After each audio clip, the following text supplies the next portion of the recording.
The 2021-2022 concert season marks the 70th anniversary of the Valley Symphony Orchestra. As the VSO looks towards the future of symphonic music in the Rio Grande Valley, we also look to our past and the stories and histories that have brought us to this moment. In this special commemorative podcast series, we'll hear from the musicians, community members, and organizational leaders who have not only helped build the VSO, but continue to nurture orchestral music in the Valley to this day. It's a story full of challenges met, hopes and dreams made real, and of course, beautiful music. So come along with us as we celebrate 70 years of the Valley Symphony Orchestra. When the lights go down and you listen to an orchestra perform, what you experience is not just the sound generated by the players and the instruments. There is a complex relationship between music and the physical space it inhabits. As the notes and melodies echo and reverberate on their way to our ears, each space leaves an indelible fingerprint on the music that was created within it. The VSO has had many different homes over the years, and the venues where we have come together to share the gift of music are as much a part of the experience as the musical pieces performed and the gifted artists who have performed them. As we close out the 70th anniversary concert season and this special commemorative podcast series, we invite you to join us as we look over the different places we've come together to share this wonderful music. The Valley Symphony Orchestra, Places and Spaces. One of the first homes for symphonic music in the Valley was the auditorium at what is today known as the University of Texas Rio Grande Valley. Originally founded as Edinburgh College in 1927 and later renamed Pan American College in 1951, the university had always shared a unique bond with the VSO. In general, we did all of our concerts on the campus of the university. My name is Suzanne McDonald, and I am a board member currently with the VSO. I have also been a member of the chorale since its inception with the orchestra. It was very economical. We continue to rehearse there, and so without that support, we wouldn't have an orchestra either. Dr. Carl Seal was faculty, and he was also chair of the music department for several years, so he was also the conductor of the Valley Symphony. Hello there, I'm Dr. Dalia Guerra, and my current position here at the university is Assistant Vice President of Public Art. Even before him, there was conductors that were also faculty here at the university. Back then, UTPA, Pan American University. They even had an office on our campus for a couple of years, and we shared our fine arts auditorium, which later became our performing arts complex. So the concerts would pretty much rotate between Edinburgh and McAllen. The University Auditorium was not only the site of many beautiful performances for the symphony, but it also bore witness to many pivotal life events for the musicians and conductors who filled it with music. My name is Jan Seal, and my connection with the VSO is that I was married to the conductor, Carl Seal, for 56 years before he died in 2014. When we came to it in 1960, it had been formed, as I understand, for 8 years, since 1952. And the conductor at that time was a man named Dr. Glenn Williams, a very fine musician. He was a double reed player, and I guess he taught bassoon and oboe at the university. He was on the faculty. It was Pan American College, and the orchestra met on the stage at the old, we call it now the old Edinburgh campus auditorium. I have to tell one thing, the orchestra was rehearsing for the Messiah they were going to do at Christmas. And I was expecting our first child, very much so. And Dr. Williams was a really good friend of ours. So I said, well, I think I can play the Messiah. He said, please don't. And he said, I will get another flute player to play. And I was a little bit hurt. But anyway, I went to the rehearsal, not to play, on the afternoon of December 12th. And I went because Carl was playing, and I remember sitting out in the auditorium, listening, and very enjoyable, And our child came that night. So Dr. Williams was right, because that was just a rehearsal, and then the performance was several days later, and I would have still been postpartum. In August 2012, after over 40 years of serving the community in the Rio Grande Valley, the UTPA Fine Arts Auditorium was set to be demolished to make way for a brand new state-of-the-art performance hall. Still, for the players and conductors who had made that building into a sanctuary for symphonic music, the goodbye was bittersweet. My name is Marvin Eagle, and I've been with the VSO for over 35 years. The time at the university and the building being eventually torn down, it had a lot of memories because we had performed there so many times. Knowing the sound of the auditorium. I wasn't there when that auditorium was built or anything like that, but walking down those stairs every day, going to rehearsals, I remember how long it took me to get down those stairs and get up those stairs. It was just the heartache to see the building destroyed. Even though it's been replaced, those memories of seeing that building are still within our hearts. We did do a final performance in the Fine Arts Auditorium before they tore down. We called it the Coda concert. And it was very special. We had different ensembles perform, and we really did enjoy that last moment in the Fine Arts Auditorium. But when it was torn down, oh my gosh, it was just very difficult to watch. I happened to be in the building next door, and right at the moment that it fell, the whole thing fell, I was looking down and I just started crying. I started crying because it was devastating to see it just, my whole life I spent in that Fine Arts Auditorium. My son grew up running up and down the aisles of that. It was a beautiful auditorium.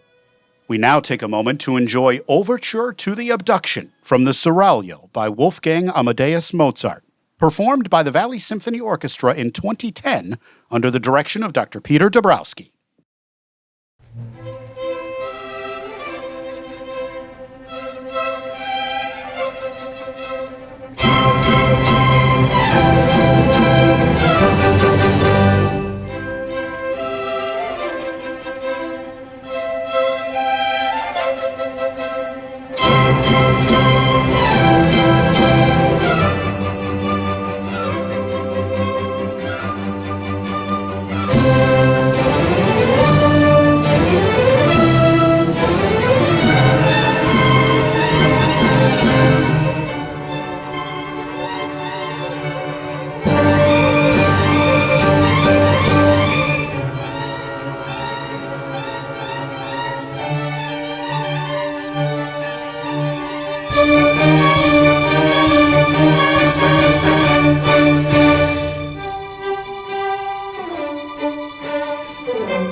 The McAllen Civic Center opened its doors in 1960 and was for many decades the center of performance and fine arts for the Upper Valley. It played host to hundreds of concerts and attracted visiting soloists from all around the world. But by 2016, the building had begun to show its age. We had a horrible rainstorm for the Frost concert. And I get to the theater, I'm in my concert dress, and I go to the stage, and the orchestra is on the stage. They were warming up. The chorale, some of us are sitting on the risers, and there's Dr. Dabrowski in a sweatsuit, and he's having a very heated discussion with the head of the all of the convention center activities. And there's a big, like a huge container catching the water that's coming through the roof onto the stage. People are lined up outside. They're in the rain. No one will let them in the theater because the argument is, are we going to do this concert or not? I'm thinking liability. The convention people are thinking liability. Peter's thinking there's people that want to see the concert.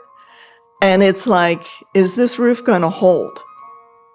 And so what we decided to do was shove everybody over to the side so they wouldn't be where the water was dripping. And we went on with the show. The McAllen Civic Center was demolished in August 2012. And for the first time in decades, the Valley Symphony was without a home. But in its hour of need, the VSO was uplifted and carried by their community. There was a time where we were not performing at the concert hall. My name is Peter Dabrowski. I'm a music director and conductor of the Valley Symphony Orchestra since 2001. So that was questionable for us. Are we going to have another performance? Are people, audience will decide to go to a new place which is not really designed to be a concert hall? The conference center at DHR Hospital. There was a venue which I'm thinking really truly saved the orchestra. And it was very kind on the part of administrators of the venue to allow us to perform there. And we survived that time, and we are very grateful to administration of DHR for working with us at that time. And now we have 2 concerts facilities which are truly outstanding, and we are very happy to perform. So the time in between, oh my goodness, it was rough because we were, as far as the music folks, we were performing in the field house and anywhere that we could. One particular performance, when I performed the Warsaw Concerto, that's a particular special moment for me. It happened that we were performing at the Renaissance Edinburgh Conference Center because there was no hall that was built yet. We were in the middle of this hall. MPAC hadn't been built yet, but it turned out beautifully. It just really turned out to be one of the best performances I've ever had myself as a pianist. And I think the ensemble between the symphony and myself, it was just beautiful, perfect. 2016 marked the beginning of a new chapter for the Valley Symphony. The brand new McAllen Performing Arts Center, or MPAC, opened its doors and became the new home for symphonic music in the Valley. The building pays respect to the Valley's past, even including a piece of the old Civic Center in the entranceway, while pushing the boundary as a state-of-the-art facility built and fine-tuned with the VSO in mind. Now, with the McAllen Performing Arts and the University Theater, they have world-class acoustics. So you can hear a pin drop on the stage. And probably Peter let you know that both venues were tuned to our orchestra. So that was very important. 2 concert spaces were built. First at the University, UTRGV in Edinburgh, and then in the city of McAllen. Those 2 spaces truly changed our sound. And I'm very happy that we took time in identifying acoustician who designed both places. The same person worked on acoustics, and both times the Valley Symphony Orchestra was a big part of adjusting these halls to its current acoustics. Both times orchestra was on the stage to rehearse for the acoustician to truly get as much as he could to create the very, very highest level of artistic experience sound. It was outstanding. And I like to sit in the first balcony in the very front because I can look down and see the musicians, all of them on the stage. What really impressed me was the sound of the bass strings. I don't think I had ever heard the bass strings with that clarity. I mean, the sound was incredibly brilliant, but that throbbing in the bass just blew me away. It's an art. It's a really feat of scientific achievement, acoustical achievement. And when I heard about that the performance center will be built on the path of landing planes, I thought, whoa, that might be interesting for us. Nevertheless, we achieved very, very outstanding results, and congratulations to everybody involved. We have fantastic solists coming from all over the world, and they are always very surprised that we have this type of facilities. And this is something which we ought to be proud. This is a big achievement for all of us.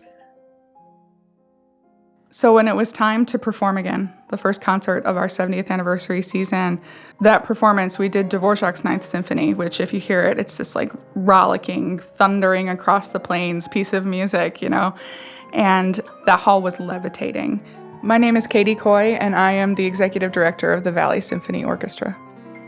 You know, symphonies are kind of unwieldy. There's a lot of moving parts. We got equipment, we've got lots of people, but really we can perform anywhere, and we have performed in a variety of places over the years. We've been in a number of halls, in parks, in the convention center, but it's a concert as long as we have our audience and our community there, as long as we are feeling their support. We turn from a group of people trying to put something on to a symphony orchestra. The 70-year history of the VSO is one of tremendous growth and vision. We thank not only the generations of people who have made it their mission to share symphonic music with the Rio Grande Valley, but also every one of the thousands of patrons and audience members who have come to be delighted by this spectacular music. We hope you'll join us in wishing the Valley Symphony Orchestra another amazing 70 years, and we hope to see you at the next concert.